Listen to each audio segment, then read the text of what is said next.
My name is Elena. I live with my baby in a war-torn village where the nights are filled with silence, broken only by distant gunfire or the rumble of tanks on the road. Each morning, I wake up praying that we will survive another day. Our house is small, 2 rooms, cracked walls, and a roof patched with tin.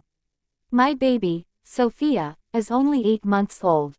She is my light in the darkness, the reason I fight to keep breathing. I rock her to sleep while bombs echo miles away.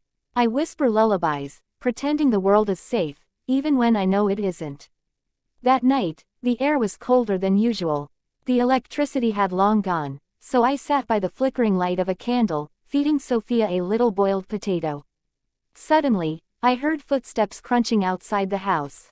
My heart froze. I quickly blew out the candle and clutched my baby to my chest. Then came the knock, loud, sharp, commanding. "Open up," a man's voice ordered. Fear shot through me. Soldiers had been roaming the village for weeks, some offering protection, others spreading terror. I hesitated, but the knock came again, harder this time. If I didn't open, they might break down the door. With trembling hands, I unlatched it. A soldier stepped inside, his uniform dusty, his face shadowed under the dim moonlight. He looked young, no older than 25. His rifle hung at his side, but his eyes darted nervously, as if he too was afraid. "Please," he said softly. "I just need somewhere to rest. Just for tonight." I stood frozen, clutching Sofia tighter. My instincts screamed not to trust him. But another part of me, the part that was still human despite the war, felt pity. He looked exhausted, his lips cracked, his face pale with hunger. "Only for tonight," I whispered. He nodded, stepping inside quietly. I shut the door, and the silence between us was heavy. He looked around my poor home, then at my baby. For a moment, his eyes softened. "What's her name?" he asked. "Sofia." He smiled faintly. "Beautiful." I didn't reply. My mind was racing. Why had I let him in? What if he hurt us? What if he was the enemy, here to spy, steal, or worse? He removed his helmet and sat on the floor. "Don't be afraid," he said. "I won't harm you." I wanted to believe him. But trust is dangerous in times of war. Still, I gave him a piece of bread and a cup of water. He ate slowly, as if each bite was a blessing. For a while, we spoke little. He told me his name was Adrian. He said he had been separated from his unit, wandering for days without food.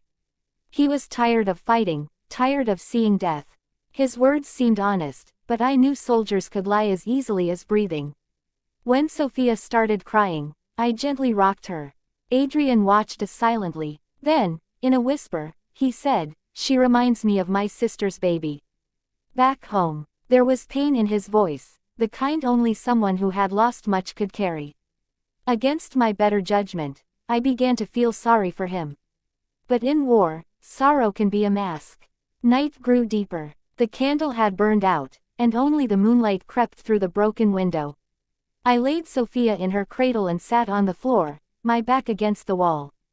Adrian had stretched out nearby, his rifle beside him. He looked half asleep, yet alert.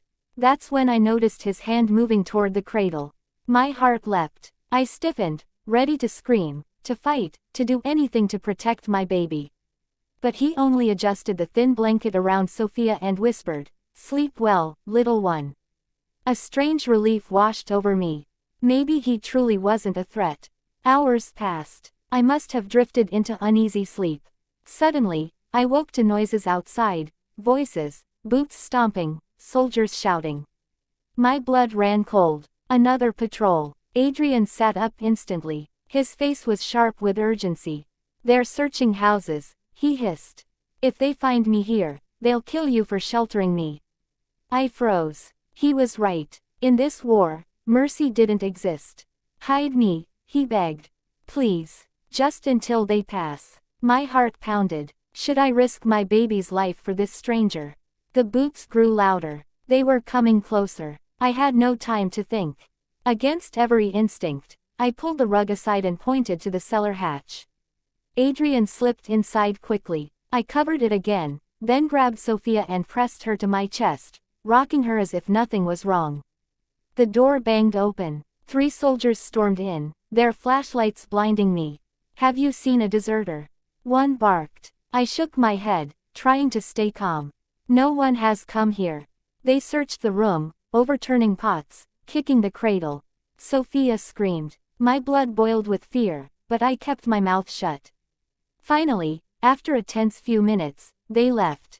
The door slammed, and silence returned. I rushed to the hatch, pulling it open. Adrian climbed out, his face pale but alive. For the first time, his eyes met mine with something more than fear, something like gratitude. "You saved my life," he whispered. I didn't answer. I wasn't sure if I had saved his life or endangered mine. The dawn broke soon after. Adrian stood by the door, his rifle slung across his back. "I'll leave now," he said quietly. "You've done more for me than I deserved. I'll never forget you, or Sofia." And just like that, he was gone. I stood at the doorway, holding my baby, watching him vanish into the mist. My heart was torn. Had I made a mistake? Was he truly a lost soldier searching for humanity, or a man who might return one day with his comrades to destroy everything? I may never know, but one truth burned inside me. In war, trust is a dangerous weapon. That night, I let down my guard. I trusted a soldier when I shouldn't have. And though he left without harm, I will carry the fear of that choice for the rest of my life. Because in war, even kindness can kill.